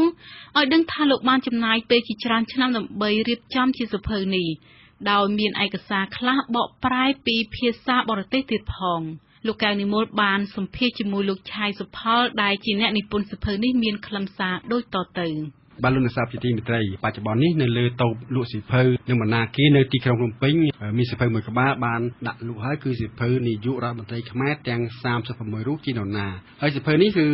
រៀបចំតាក់តែងចងក្រងដោយលោកឆៃសុផលលោកជាអ្នកសារព័ត៌មានខ្មែរលោកធ្វើការនៅប្រព័ន្ធឃោសនាអន្តរជាតិដែរដូចជាធ្វើការឲ្យទីភ្នាក់ងារសារព័ត៌មាន The Reuters ហើយនឹងស្ថាប័នព័ត៌មានផ្សេងៗទៀតចង់ជំរាបសួរលោកសុផលតើហេតុអីបានជាលោកសរសេរសៀវភៅនេះហើយសៀវភៅនេះជាស្នាដៃទីប្រមាណក្នុងការតែងនិពន្ធសៀវភៅរបស់លោកបាទសៀវភៅនាយករដ្ឋមន្ត្រីទាំង36រូបជានរណាហើយមានចំណងជើងតូចៗថាការចាប់ផ្ដើមនិងការចាក់ចេញនៅក្នុងប្រវត្តិសាស្ត្រចាក់ស្រេះនេះគឺជាស្នាដៃទី3ក្នុងសៀវភៅប្រវត្តិសាស្ត្រក៏ប៉ុន្តែសៀវភៅអាជីពវិជ្ជាជីវៈផ្សេងៗទៀតគឺមានច្រើនក្បាលហើយប៉ុន្តែខ្ញុំរៀបរាប់សៀវភៅនេះគឺជាសៀវភៅស្នាដៃទី3នៅក្នុងចំណោមសៀវភៅប្រវត្តិសាស្ត្របាទតើដើម្បីរៀបចំចងក្រងជាសៀវភៅនេះសរសេរហើយនឹងបោះពុម្ពអីតើលោកចំណាយពេលវេលាអស់ប្រហែលជាប្រមាណដែរបាទនៅក្នុងសៀវភៅចុងក្រោយនេះគឺសៀវភៅនាយករដ្ឋមន្ត្រីទាំង36រូបជានរណានេះគឺខ្ញុំបានចំណាយពេលអស់ជិត4ឆ្នាំបាទបើខ្ញុំចាប់ផ្ដើមសរសេរគឺខ្ញុំគិតពីចុងឆ្នាំ2009ដែលខ្ញុំបានចាប់ផ្ដើមគិតគូរសៀវភៅនេះក៏ប៉ុន្តែនៅក្នុងហ្នឹងគឺខ្ញុំមានឯកសារខ្លះៗរួចទៅហើយកាលពីមុនឆ្នាំ2009ក៏ប៉ុន្តែចាប់ផ្ដើមសរសេរគឺចាប់ពីចុងឆ្នាំ2009មកម្លេះបាទហើយអ្វីបានជាលោកមានគំនិតចង់សរសេរចង់ចងក្រងជាសៀវភៅនេះឡើងបាទតើវាជាប្រយោជន៍អីខ្លះចំពោះអ្នកអានឬអ្នកទស្សនាក្នុងនាមជាអ្នកសារព័ត៌មានអស់រយៈពេលជាង20ឆ្នាំមកនេះគឺខ្ញុំបានសរសេរអត្ថបទរាប់ពាន់បើគិតទៅរាប់ពាន់អត្ថបទហើយខ្ញុំបានឃើញឯកសារជាច្រើនទាក់ទិននឹងមេដឹកនាំខ្មែរពិសេសគឺនិយាយដោយឡែកគឺនាយករដ្ឋមន្ត្រីនេះគឺបានថាមិនមែនជាឯកសារមួយប្រមូលផ្ដុំបើថាឯកសារមួយនៅនេះមកចប់នោះមកចប់អញ្ចឹងខ្ញុំក៏មានគំនិតមួយថាគួរតែចងក្រងដាក់នៅក្នុងឯកសារប្រមូលផ្ដុំមួយដែលជាការងាយស្រួលដល់ប្រជាពលរដ្ឋឬក៏អ្នកស្រាវជ្រាវឬក៏និស្សិតផ្សេងៗដែលគាត់ចង់ធ្វើការស្រាវជ្រាវគាត់ងាយស្រួលនៅក្នុងការស្វែងរកដំណឹងផ្សេងៗឧទាហរណ៍ថាបើគាត់ចង់ដឹងពីនាយករដ្ឋមន្ត្រីខ្មែរមកដល់បច្ចុប្បន្ននេះមានប្រមាណរូបហើយអញ្ចឹងគាត់នឹកឃើញសៀវភៅខ្ញុំគាត់អាចនឹង ដឹងបានទាំងអស់ពីព្រោះវាមានប្រវត្តិខ្លះដូចជានាយករដ្ឋមន្ត្រីមួយគឺមានឯកសារមួយគឺអត់គ្រប់ទេមានបន្តិចក៏ប៉ុន្តែមានឯកសារមួយទៀតមានបន្តិចទៀតខុសៗគ្នាអញ្ចឹងខ្ញុំបានប្រមូលទាំងអស់ហ្នឹងឲ្យយកមកចងក្រងដាក់នៅក្នុងសៀវភៅតែមួយបាទតើក្នុងសៀវភៅរបស់លោកដាក់ថានាយករដ្ឋមន្ត្រីខ្មែរទាំង36រូបជានរណាតើក្នុងនាយករដ្ឋមន្ត្រីខ្មែរមួយរូបហ្នឹងលោកអាចស្រាវជ្រាវបានចំណុចប្រវត្តិអ្វី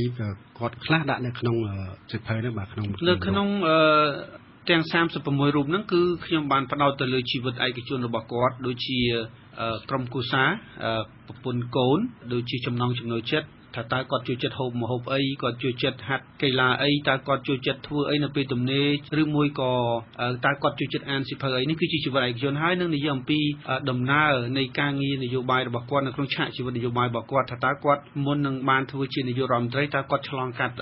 កលៈទេសៈណាខ្លះគាត់បានរៀនសូត្រដល់កម្រិតណាមុននឹងគាត់ឈានទៅដល់នាយករដ្ឋមន្ត្រីហើយនៅពេលដែលគាត់បានឡើងកាន់តំណែងជានាយករដ្ឋមន្ត្រីនោះថាតើ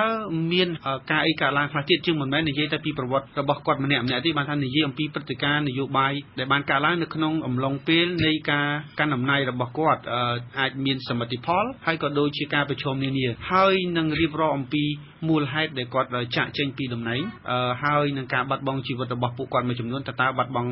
ជីវិតដោយរបៀបណាបាទពីនាយករដ្ឋមន្ត្រីមួយរូបទៅនាយករដ្ឋមន្ត្រីមួយរូបទៀតក្នុងចំណោម36រូបហ្នឹងតើលោកមានបានស្រាវជ្រាវឃើញថាតើរបៀបឡើងកាន់តំណែងរបស់គាត់ហ្នឹងតើរបៀបណាដែរតើគាត់ជាប់ដោយបោះឆ្នោតដោយតែងតាំងឬក៏ដោយយ៉ាងម៉េចបាទជាទូទៅនាយករដ្ឋមន្ត្រីនីមួយៗសុទ្ធតែជាអិសរាជជននយោបាយតែមានចំណុចខ្លាំងចំណុចខ្សោយវិជ្ជមាននិងអវិជ្ជមានក៏ប៉ុន្តែបើសិនជាខ្ញុំអង្កេតមើលនៅក្នុងការស្រាវជ្រាវរបស់ខ្ញុំនេះគឺនាយករដ្ឋមន្ត្រីខ្មែរ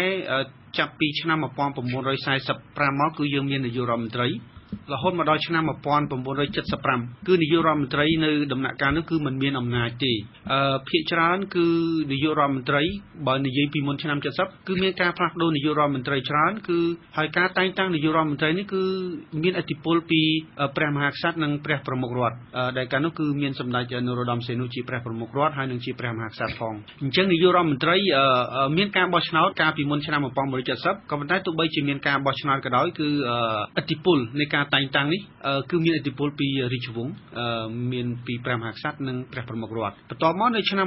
1970នៅពេលដែលសម្ដេចនរោត្តមសីហនុត្រូវបានលន់នល់ផ្ដួលរំលំចេញពីព្រះប្រមុខរដ្ឋគឺមាននាយករដ្ឋមន្ត្រីដែរគឺនៅក្នុងឆ្នាំ70ដល់ឆ្នាំ75នេះគឺមាននាយករដ្ឋមន្ត្រី4នាក់ដែរក៏ប៉ុន្តែនាយករដ្ឋមន្ត្រីដូចគ្នាកាលពីមុនឆ្នាំ70អញ្ចឹងគឺមិនសូវមានអំណាចទេគឺស្ថិតនៅក្នុងឥទ្ធិពលរបស់សេនាប្រមុខគឺលោកសេនាប្រមុខលន់នល់ឬក៏ប្រធានាធិបតីដែលយើងហៅអញ្ចឹងឬក៏ប្រមុខរដ្ឋអញ្ចឹងក្រោយមកនៅឆ្នាំ1975នៅពេលដែលខ្មែរក្រហមចូលកាន់អំណាចមុននឹងពតឡើងកាន់អំណាចគឺមាននាយករដ្ឋមន្ត្រី2រួចទៅហើយក៏ប៉ុន្តែនាយករដ្ឋមន្ត្រីនោះអត់មានអំណាចដដែលគឺស្ថិតនៅអំណាចរបស់កាលហ្នឹងខ្មែរក្រហមគឺប៉ុលពតក៏ប៉ុន្តែចាប់ពីតំណែងប៉ុលពតទៅគឺប៉ុលពតធ្វើជានាយករដ្ឋមន្ត្រីចុងឆ្នាំ76ហ្នឹងគឺជានាយករដ្ឋមន្ត្រីគឺអំណាចនៅពេលនោះគឺនាយករដ្ឋមន្ត្រីមានអំណាចរហូតមកដល់ពេលបច្ចុប្បន្ននេះហើយយើងគិតមើលថាតើឡើងកាន់អំណាចដោយរបៀបណាគឺភាគច្រើនគឺបោះឆ្នោតដែរប៉ុន្តែបោះឆ្នោតដោយបករហូតមកដល់ឆ្នាំ1993ទើបយើងមានការបោះឆ្នោតដោយសេរីតាមរយៈសម្លេងឆ្នោតរបស់ប្រជាពលរដ្ឋអញ្ចឹងបើយើងគិតពីមុនឆ្នាំ1993គឺការតែងតាំងនាយករដ្ឋមន្ត្រីគឺមានឥទ្ធិពលឡើងកាន់អំណាចដោយសារឥទ្ធិពលនៃការតែងតាំងនេះឯងបាទក្នុងសៀវភៅរបស់លោករៀបរាប់ពីនាយករដ្ឋមន្ត្រីទាំង36រូបរបស់ខ្មែរនឹងតើលោកជាអ្នកនិពន្ធឬអ្នកតាក់តែងចងក្រងអត្ថបទហ្នឹងតើលោកឃើញចំណុចពិសេសពីនាយករដ្ឋមន្ត្រីមួយទៅនាយករដ្ឋមន្ត្រីមួយហ្នឹងគឺអ្វីខ្លះដែរបាទសង្ខេបនៅក្នុងសៀវភៅមានបានរៀបរាប់អំពីចំណុចវិជ្ជមាននិងចំណុចអវិជ្ជមានរបស់ពួកគាត់នីមួយៗមិនមែនថាសុទ្ធតែជាចំណុចល្អទាំងអស់នោះទេក៏មានចំណុចអវិជ្ជមានដែរក៏ប៉ុន្តែខ្ញុំមិនចង់លើកឲ្យស៊ីជម្រៅថាតើចំណុចវិជ្ជមានឬក៏អវិជ្ជមានដោយរបៀបម៉េចទេខ្ញុំគិតថាប្រហែលជាប្រជាពលរដ្ឋឬក៏អ្នកស្រាវជ្រាវអាចជឿសៀវភៅនេះឬក៏ស្វះស្វែងរកសៀវភៅនេះតាមបណ្ណាល័យដែលខ្ញុំបានចែកទុកនោះអាចអានក៏ប៉ុន្តែគ្រាន់ចង់បញ្ជាក់ថាអិសរាជជននយោបាយ ទាំង36រូបនោះមានចំណុចខ្លាំងនិងចំណុចខ្សោយរៀងៗខ្លួនគ្រាន់តែថាអ្នកខ្លះអាក្រក់ពេកដូចជាប៉ុលពតហ្នឹងគាត់អាក្រក់ពេកទៅគាត់សម្លាប់មនុស្សដល់ទៅច្រើនប៉ុន្តែមាននាយករដ្ឋមន្ត្រីខ្លះក៏មានចំណុចល្អខ្លះក៏មានចំណុចអាក្រក់ក៏ប៉ុន្តែយើងសម្លឹងមើលដោយសារតែមានចំណុចអាក្រក់នេះហើយទើបកន្លងមកនេះធ្វើឲ្យនាយករដ្ឋមន្ត្រីយើងមួយចំនួនហ្នឹងគឺលោកត្រូវបាននៅពេលដែលអស់អំណាចលោកត្រូវបានគេចាប់ដាក់គុកត្រូវបានគេចាប់យកទៅសម្លាប់ដោយបាញ់ចោលអ្នកខ្លះក៏ធ្វើនិទេសទៅប្រទេសក្រៅរហូតដល់បាត់បង់ជីវិតនៅទីនោះអញ្ចឹងយុទ្ធសាស្ត្រដែលខ្ញុំបានដាក់នៅក្នុងសេចក្តីផ្ដាំរបស់ខ្ញុំគឺយុទ្ធសាស្ត្រចងអាឃាតយុទ្ធសាស្ត្រនៃការគុំគួនជីកស្មៅឲ្យជីកទាំងរឹសឬក៏យុទ្ធសាស្ត្រទឹកឡើងត្រីស៊ីសមុទ្រទឹកខោសមុទ្រស៊ីត្រីនេះគឺនយោបាយរបស់យើងកាលពីអតីតកាលគឺយើងបានប្រើយុទ្ធសាស្ត្របែបនេះដោយសារតែប្រើយុទ្ធសាស្ត្របែបនេះហើយបានធ្វើឲ្យប្រទេសកម្ពុជាយើងមានការសងសឹកគ្នាមិនចេះឈប់ហើយធ្វើឲ្យប្រទេសធ្លាក់ចូលទៅក្នុងភ្លើងសង្គ្រាមស៊ីវិលអស់រយៈពេលជាង3ទសវត្សរ៍ហើយជាការមោទនភាពរបស់ជាតិផងដែរហើយប្រាថ្នាថាឲ្យពាក្យពិតទាំងអស់នោះវាខ្លាចជាការពិតដោយសារមេដឹកនាំនយោបាយរបស់យើងនៅពេលបច្ចុប្បន្ននេះគាត់បានប្រើពាក្យថាឈប់ឲ្យប្រើយុទ្ធសាស្ត្រទឹកឡើងត្រីស៊ីសមុទ្រទឹកខោសមុទ្រស៊ីត្រីបាទតាមលោកអ្នកចងក្រងអ្នកសាជាតើនាយករដ្ឋមន្ត្រីខ្មែរហ្នឹងលោកសាជាឃើញចំណេះដឹងផ្នែកវប្បធម៌ទូទៅរបស់គាត់ហ្នឹងអាចទីបខ្ពស់ដល់កម្រិតណាដែរបាទជាទូទៅយើងមើលការសិក្សារបស់ពួកគាត់ភាគច្រើនគឺខ្ពស់ដែរក៏ប៉ុន្តែมันបានដល់ទៅមហាវិទ្យាល័យគឺត្រឹមវិទ្យាល័យបើយើងកាលពីជំនាន់មុនឆ្នាំ1970គឺរៀនត្រឹមអនុវិទ្យាល័យហើយក៏បានបញ្ជូនឲ្យទៅរៀននៅវិទ្យាល័យនៅឯក្រៅប្រទេសជាពិសេសគឺនៅប្រទេសវៀតណាមនៅសៃហ្គនបានថានៅវៀតណាមខាងត្បូងភាគច្រើនហើយបានបញ្ជូនទៅប្រទេសបារាំងមាននាយករដ្ឋមន្ត្រីដូចជាខ្លះលោកក៏បានរៀនទាបដែរក៏ប៉ុន្តែឆ្លងកាត់តាមការធ្វើការផងរៀនសូត្រផងហើយទេពកោសល្យពីកំណើតផងគឺធ្វើឲ្យមេដឹកនាំទាំងនោះគាត់មានទេពកោសល្យក្នុងការដឹកនាំប្រទេសជាតិហើយមានការជួយជ្រោមជ្រែងពីទីប្រឹក្សាផ្សេងៗនិងជំនាញការបរទេសផងគឺធ្វើឲ្យមេដឹកនាំមួយចំនួនហ្នឹងគឺគាត់អាចដឹកនាំប្រទេសបានយូរដែរបាទចូលចំណុចការងាររបស់នាយករដ្ឋមន្ត្រីខ្មែរទាំងអស់ហ្នឹងតើភាគច្រើននៅក្នុងលោកសាជាឃើញថាគាត់ដោតទៅលើកិច្ចការកសាងប្រទេសជួយប្រទេសនឹងលើចំណុចអីខ្លះក្នុងអាណត្តិគាត់នីមួយៗដែលមានលក្ខណៈរួមស្រដៀងគ្នាក្នុងចំណោមនាយករដ្ឋមន្ត្រីទាំង36រូបហ្នឹងខ្ញុំពិនិត្យមើលនៅពីចំណុចខាងដើមដែលខ្ញុំបានលើកគឺមុនឆ្នាំ1970នេះគឺភាគច្រើនគឺនាយករដ្ឋមន្ត្រីគាត់ផ្ដោតទៅលើការអភិវឌ្ឍក៏ប៉ុន្តែដោយសារតែអំណាចគឺមិនស្ថិតនៅលើគាត់គឺស្ថិតនៅក្នុងរាជវង្សស្ថិតនៅក្នុងព្រះមហាក្សត្រក៏ដូចជាព្រះប្រមុខរដ្ឋនោះអញ្ចឹងគាត់ផ្ដោតទៅលើផ្នែកស៊ីវិលច្រើនដោយសារតែផ្ដោតលើផ្នែកស៊ីវិលច្រើននេះហើយដែលធ្វើឲ្យប្រទេសមានកម្លាំងទ័ពមិនខ្លាំងក្លាដែលអាចធ្វើឲ្យបរទេសជិតខាងមានឥទ្ធិពលខាងផ្នែកសឹកសង្គ្រាមក៏ប៉ុន្តែក្រោយមកនៅឆ្នាំ1970នៅពេលដែលប្រទេសធ្លាក់ចូលក្នុងភ្លើងសង្គ្រាមផ្ទៃក្នុងគឺធ្វើឲ្យនាយករដ្ឋមន្ត្រីនីមួយៗនាំគ្នាពង្រឹងខាងផ្នែកវិស័យទ័ពច្រើនជាងខាងផ្នែកអភិវឌ្ឍប៉ុន្តែក្រោយមកដល់ពេលដំណាក់កាលចុងក្រោយនេះយើងមើលទាំងអស់គ្នាដោយចាប់ពីឆ្នាំ2000មកនៅពេលដែលខ្មែរក្រហមបានដួលរំលំទាំងស្រុងគឺប្រទេសមានសុខសន្តិភាពអញ្ចឹងរដ្ឋាភិបាលថ្មីនេះគាត់ផ្ដោតទៅលើការអភិវឌ្ឍច្រើនជាងការអភិវឌ្ឍទៅលើផ្នែកយោធាបាទនៅក្នុងសៀវភៅនេះមានចំណុចមួយនោះលោកសរសេរអំពីលោកសំរងស៊ីប្រធានគណៈបក្សសង្គ្រោះជាតិលោកសំរងស៊ីក៏មិនទាន់ជានាយករដ្ឋមន្ត្រីទេហេតុអីក៏លោកដាក់គាត់នៅក្នុងបញ្ជីឬក៏តារាងសៀវភៅដែលនិយាយពីនាយករដ្ឋមន្ត្រីខ្មែរនេះបាទអរគុណតាមពិតនាយករដ្ឋមន្ត្រី36រូបក៏ប៉ុន្តែនៅក្នុងនោះគឺមានលោកសំរងស៊ីនៅខាងក្រៅទំព័រដែរដោយសារនៅពេលដែលខ្ញុំសរសេរប្រវត្តិរបស់លោកនាយករដ្ឋមន្ត្រីហ៊ុនសែនខ្ញុំបានដាក់ចំណងជើងថាលោកហ៊ុនសែនគាត់កាន់អំណាចអស់រយៈពេលជាយូរមកហើយគឺ30ឆ្នាំមកហើយសប្តាហ៍នេះគឺ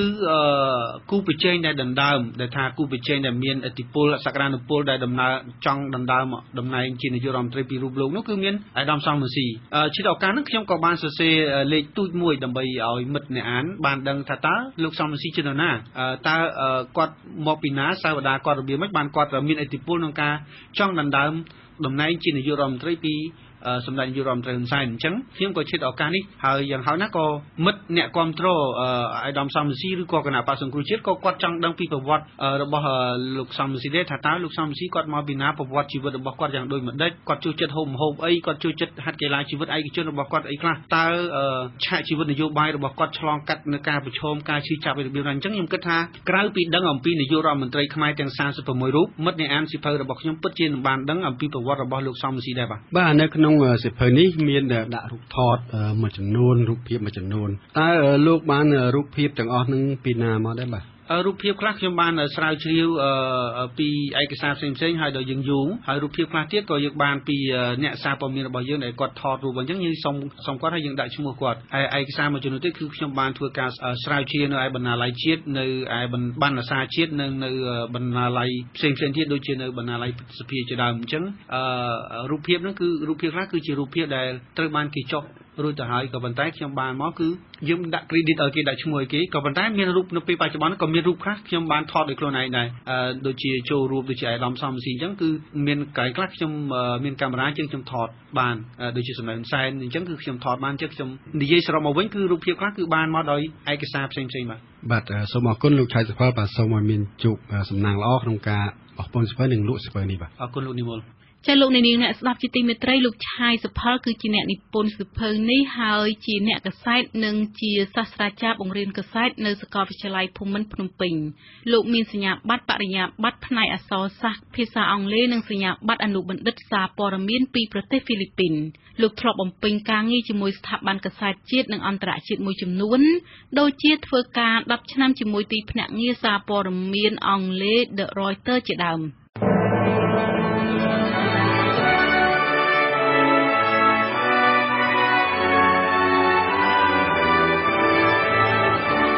ពីវេទិកាអាស៊ាន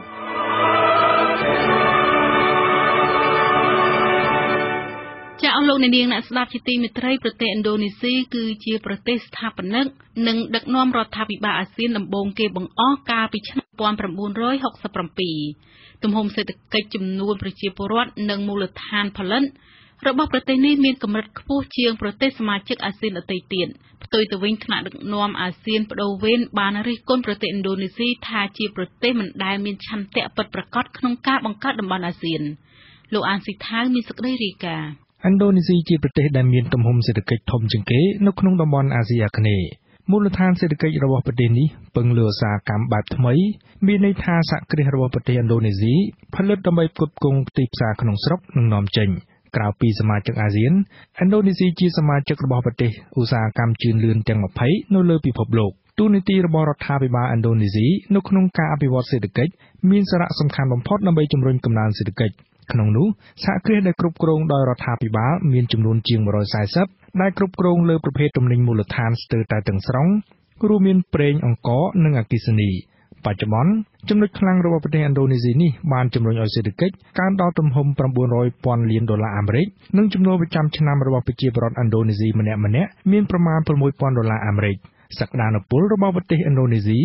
ប្រទេសសមាជិកអាស៊ានរួមមានប្រទេសថៃហ្វីលីពីនប្រុយណេសិង្ហបុរីនិងប្រទេសម៉ាឡេស៊ីបានជំរុញឲ្យប្រទេសនេះបង្កើតក្របខ័ណ្ឌនិងកិច្ចព្រមព្រៀងរវាងតំបន់ដើម្បីពង្រឹងកិច្ចការសំខាន់3របស់អាស៊ានទី1ជំរុញកិច្ចសហប្រតិបត្តិការសេដ្ឋកិច្ចរវាងអាស៊ានទី2ការកាត់បន្ថយជម្លោះថ្នាក់តំបន់របស់អាស៊ាននិងកត្តាសំខាន់ទី3សម្របសម្រួលនិងជំរុញទូនាទីរបស់អាស៊ានដើម្បីតាមដាននិងឃ្លាំមើលការគំរាមកំហែងពីសហគមន៍អន្តរជាតិជាស្ដែងប្រទេសឥណ្ឌូនេស៊ីបានបង្កើតកិច្ចព្រមព្រៀងជាច្រើនដើម្បីបង្កើតតំបន់អាស៊ានមួយប្រកបដោយសក្តានុពលប៉ុន្តែកិច្ចព្រមព្រៀងទាំងនោះរដ្ឋាភិបាលទីក្រុងចាកាតាហាក់មានភាពស្ទាក់ស្ទើរលើការជំរុញឲ្យមានការធ្វើសមាហរណកម្មទីផ្សារជាពិសេសភាពភ័យខ្លាចចំពោះការបាត់បង់ចំណែកទីផ្សារនាំចេញរបស់ខ្លួននិងបាត់បង់ភាពប្រកួតប្រជែងផលិតផលរបស់ខ្លួនបើប្រៀបធៀបនឹងប្រទេសសមាជិកអាស៊ានផ្សេងទៀតកត្តានេះមានន័យថាឥណ្ឌូនេស៊ីទទួលយកគោលការណ៍បង្កើតតំបន់ពាណិជ្ជកម្មសេរីអាស៊ានប៉ុន្តែប្រទេសនេះបានពន្យានៅកិច្ចខិតខំប្រឹងប្រែងលើការបង្កើតតំបន់ពាណិជ្ជកម្មសេរីអាស៊ាននិងយន្តការលើកលែងពន្ធពាណិជ្ជកម្មនាំចេញនាំចូលចាប់តាំងពីប្រទេសនេះបានក្លាយជាសមាជិកអាស៊ាននៅក្នុងឆ្នាំ1967ក្រៅពីនេះប្រទេសឥណ្ឌូនេស៊ីបានបង្កើនការវិនិយោគរបស់ខ្លួននៅតំបន់ដទៃក្រៅពីអាស៊ានដូចជាវិនិយោគនៅតំបន់អាស៊ីប៉ាស៊ីហ្វិកជាដើមសកម្មភាពទាំងអស់នេះគឺប្រឆាចពីការបដិញ្ញាចិត្តរបស់រដ្ឋាភិបាលឥណ្ឌូនេស៊ីដែលគ្រោងចង់បង្កើតតំបន់អាស៊ានឲ្យក្លាយជាតំបន់មួយប្រកបដោយសន្តិភាពសេរីភាពអព្យាក្រឹតនិងជាតំបន់ដែលមិនមានការប្រើប្រាស់អាវុធនុយក្លេអ៊ែរជាដើមបញ្ហាសំខាន់មួយទៀតដើម្បីឲ្យតំបន់នេះទទួលជោគជ័យបានលុះត្រាតែប្រទេសសមាជិកអាស៊ានដែលមានការអភិវឌ្ឍទាបដូចជាកម្ពុជាវៀតណាមនិងឡាវមានឯករាជ្យភាពប៉ុន្តែការលើកឡើងរបស់ប្រទេសឥណ្ឌូនេស៊ីនេះហាក់មិនមែនជារឿងងាយស្រួលដែលប្រទេសសមាជិកអាស៊ានត្រូវកាត់ផ្តាច់ទំនាក់ទំនងយោធាពីមជ្ឈដ្ឋានខាងក្រៅ បច្ចុប្បន្នចំនួនលើសមុទ្រចិនខាងត្បូងបានធ្វើឲ្យប្រទេសសមាជិកអាស៊ានដែលជាភាគីចំនួនត្រូវបង្កើនកិច្ចសហប្រតិបត្តិការជាមួយប្រទេសឥណ្ឌាជប៉ុននិងសហរដ្ឋអាមេរិកលើផ្នែកការទូតនិងយោធាបន្ថែមលើនេះឥទ្ធិពលរបស់ប្រទេសចិនបានចូលមកក្នុងតំបន់អាស៊ានតាមរយៈការធ្វើពាណិជ្ជកម្មការផ្ដល់ជំនួយបច្ចេកទេសនិងហិរញ្ញវត្ថុ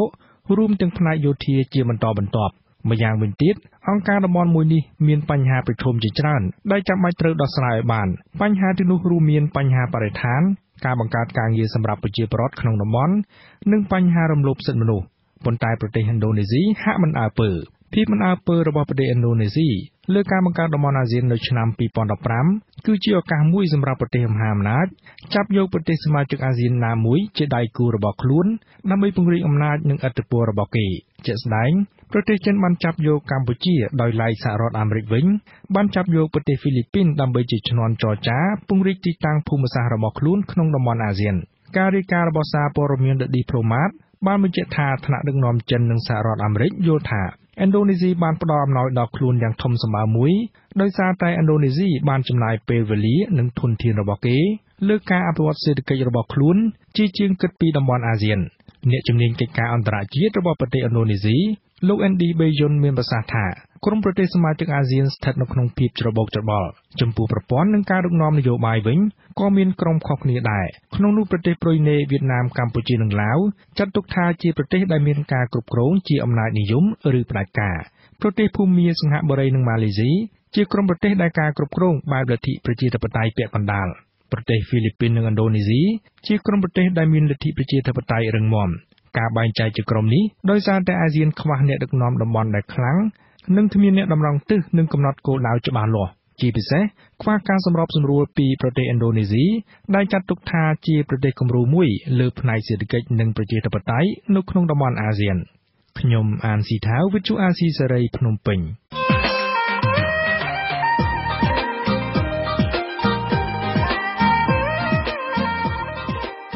ចាលោកអ្នកនាងស្ដាប់ជាទីមេត្រីការស្រាវជ្រាវជាច្រើនបានរកឃើញថាអំពើពុករលួយគឺជាឫសគល់ដែលនាំឲ្យមានភាពក្រីក្របញ្ហានេះជំរុញឲ្យក្រុមអង្គការសង្គមស៊ីវិលដែលយកចិត្តទុកដាក់ដល់ការងារប្រឆាំងអំពើពុករលួយត្រៀមធ្វើយុទ្ធនាការអប់រំផ្សព្វផ្សាយរយៈពេល500ថ្ងៃសូមលោកអ្នកនាងរងចាំស្ដាប់នេតិវេទិកាអ្នកស្ដាប់វិទ្យុអាស៊ីសេរីដែលនឹងលើកយកប្រធានបទស្ដីអំពីយុទ្ធនាការ500ថ្ងៃប្រឆាំងអំពើពុករលួយកាត់បន្ថយភាពក្រីក្រនៅកម្ពុជាចានៅយប់ថ្ងៃអង្គារទី19ខែសីហាចាប់ពីម៉ោង 7 កន្លះដល់ម៉ោង 8 កន្លះយប់ម៉ោងនៅកម្ពុជាចាសសូមអរគុណជាបន្តទៅទៀតនេះខ្ញុំបាទវ៉ាន់វិចាសូមជូនព័ត៌មានបញ្ចប់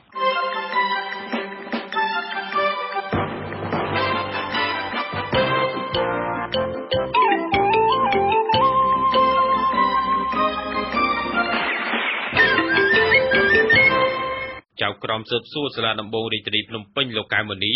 ចេញដីកាបង្គាប់ឲ្យយុវជនគណបក្សសង្គ្រោះជាតិនិងអ្នកគាំទ្រគណបក្សនេះ2នាក់ទៀតឲ្យចូលបំភ្លឺនៅតុលាការនៅចុងខែសីហានេះពាក់ព័ន្ធនឹងបទចូលរួមធ្វើកុប្បកម្មប្រឆាំងនឹងអ្នករាជការសាធារណៈនិងហិង្សាដោយចេតនាព្រមទាំងផ្ដើមគំនិតក្នុងការបង្កអំពើហិង្សាដោយចេតនាមានស្ថានទម្ងន់ទោសដែលប្រព្រឹត្តកាលពីថ្ងៃទី15ខែកក្កដានៅក្បែរទីលានប្រជាធិបតេយ្យក្រុមប្រឹក្សាធម្មនុញ្ញបានសម្រេចថាការធ្វើវិសោធនកម្មប្រការ6នៃបទបញ្ជាផ្ទៃក្នុងរដ្ឋសភាធ្វើឡើងត្រឹមត្រូវតាមរដ្ឋធម្មនុញ្ញហើយកាលពីថ្ងៃទី14ខែសីហាការសម្រេចនេះនឹងបើកផ្លូវឲ្យរដ្ឋសភាអាចរុះរើក្បាលម៉ាស៊ីនរដ្ឋសភាជាថ្មីតាមកិច្ចព្រមព្រៀងរបស់គណៈបក្សទាំងពីរកាលពីថ្ងៃទី22ខែកក្កដា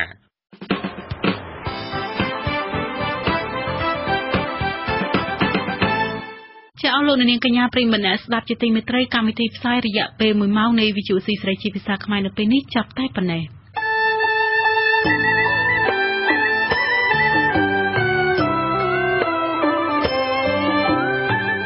វិទ្យុអាស៊ីសេរីផ្សាយតាមរយៈរលកធាតុអាកាសខ្លីឬ Shortwave តាមកម្រិតនិងកម្ពស់ដូចតទៅនេះពេលព្រឹកចាប់ពីម៉ោង 5 កន្លះដល់ម៉ោង 6 កន្លះម៉ោងនៅកម្ពុជាលោកអ្នកនាងនឹងអាចស្ដាប់វិទ្យុអាស៊ីសេរីតាមរយៈរលកធាតុអាកាសខ្លី 17735 kHz ស្មើនឹងកម្ពស់ 17 ម៉ែត្រនៅពេលយប់ចាប់ពីម៉ោង 7 កន្លះដល់ម៉ោង 8 កន្លះតាមរយៈរលកធាតុអាកាសខ្លី 11850 kHz ស្មើនឹងកម្ពស់ 25 ម៉ែត្រ លោកនាងកញ្ញាក៏អាចស្ដាប់ការផ្សាយផ្ទាល់របស់វិទ្យុអស៊ីសេរីដោយចូលទៅកាន់គេហទំព័រ www.rfa.org/ ខ្មែរនិងស្ដាប់តាមការផ្សាយបន្តរបស់វិទ្យុ FM មួយចំនួនដូចតទៅនេះវិទ្យុសំឡេងកូនខ្មែរ FM 88.70 MHz នៅខេត្តកំពតតែផ្សាយនៅពេលព្រឹកចាប់ពីម៉ោង 7 ដល់ម៉ោង 8 និងនៅពេលយប់ចាប់ពីម៉ោង 9 ដល់ម៉ោង 10 យប់វិទ្យុមណ្ឌលព័ត៌មានស្ត្រីកម្ពុជា FM 102 MHz នៅភ្នំពេញ FM 104.25 MHz នៅខេត្តកំពង់ធំ FM 92.25 MHz នៅខេត្តស្វាយរៀងដែលផ្សាយនៅពេលព្រឹកចាប់ពីម៉ោង 7 ដល់ម៉ោង 8 និងពេលយប់ចាប់ពីម៉ោង 10 កន្លះដល់ម៉ោង 11 កន្លះវិទ្យុសំបុកឃ្មុំ FM 105 MHz នៅពេលព្រឹកចាប់ពីម៉ោង 6 ដល់ម៉ោង 7 និងនៅពេលយប់ចាប់ពីម៉ោង 8 កន្លះដល់ម៉ោង 9 កន្លះវិទ្យុ FM 90 MHz នៅភ្នំពេញវិទ្យុឃ្លាំងមឿង FM 90.25 MHz នៅខេត្តបាត់ដំបងវិទ្យុស្ទឹងសែន FM 88.5 MHz នៅខេត្តកំពង់ធំនិងវិទ្យុគិរីដងរែក FM 90.25 MHz នៅខេត្តឧត្តរមានជ័យដែលផ្សាយនៅពេលព្រឹកចាប់ពីម៉ោង 6 កន្លះដល់ម៉ោង 7 កន្លះនិងពេលយប់ចាប់ពីម៉ោង 9 កន្លះដល់ម៉ោង 10 កន្លះវិទ្យុអង្គររដ្ឋា FM 95.5 MHz នៅខេត្តសៀមរាបដែលផ្សាយ